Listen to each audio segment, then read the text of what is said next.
নরসিংদীর মনোহরদীতে বিএনপির ভারপ্রাপ্ত চেয়ারম্যান তারেক রহমানের জন্মদিন উপলক্ষে প্রান্তিক কৃষকদের মাঝে বোরো ধানের বীজ এবং টি-শার্ট বিতরণ করা হয়েছে।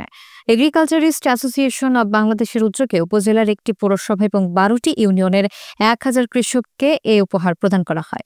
বিস্তারিত দেখুন মোহাম্মদ এমরুল ইসলামের প্রতিবেদনে।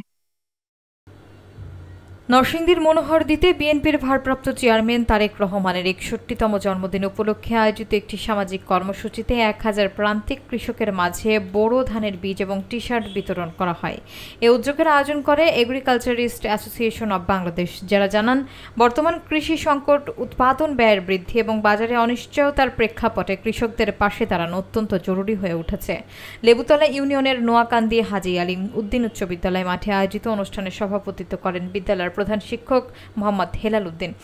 অনুষ্ঠানে সঞ্চালনা করেন নরসিংদী কলেজ ছাত্র সংসদের সাবেক যুগ্ম সম্পাদক খ.ম. কামরুল ইসলাম। কর্মসূচিতে প্রধান বক্তা হিসেবে উপস্থিত ছিলেন কৃষিবিদ শাহাদাত হোসেন বিপ্লব, যিনি জানান সাম্প্রতিক অর্থনৈতিক পরিস্থিতিতে কৃষকদের উৎপাদন ব্যয় বেড়ে যাওয়ায় তারা ব্যাপক চাপের মুখে পড়েছেন। তাই এই ধরনের সহায়তা তাদের কিছুটা হলেও স্বস্তি দেবে বলে তিনি আশা প্রকাশ করেন। অনুষ্ঠানে বিশেষ অতিথি হিসেবে সংগঠনের কেন্দ্রীয় নেতারা উপস্থিত ছিলেন এবং তারা কৃষকদের প্রতি ধারাবাহিক সহযোগিতা অব্যাহত রাখার আশ্বাস দেন। এক কিশোর বাংলাদেশে একটি হেলিকপ্টার বানিয়ে তাক লাগিয়ে দিয়েছিল, তারেক রহমান সাথে সাথে তার পাশে দাঁড়িয়েছিলেন।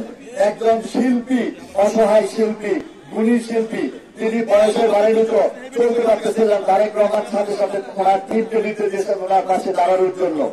এই দেশের কৃতি ফুটবলারের পাশে দাঁড়িয়েছেন। একজন শিশু সন্তান, তার বাবা মা তাকে বেরিয়ে গেছে গায়ের রঙের কারণে, সেই জন্য উনি তার পাশে দাঁড়িয়েছেন। কাজে তারেক রহমান গরিব, দুঃখী, সাধারণ মানুষ, সকল মানুষের পাশে দুঃখে সুখে সকল সময় আসেন।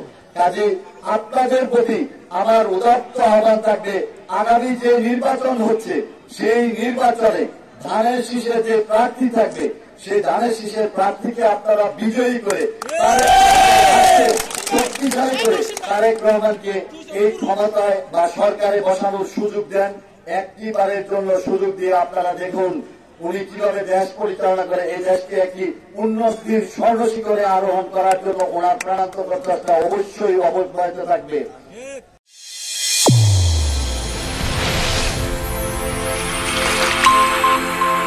চ্যানেল A1 হৃদয়ের স্পন্দন।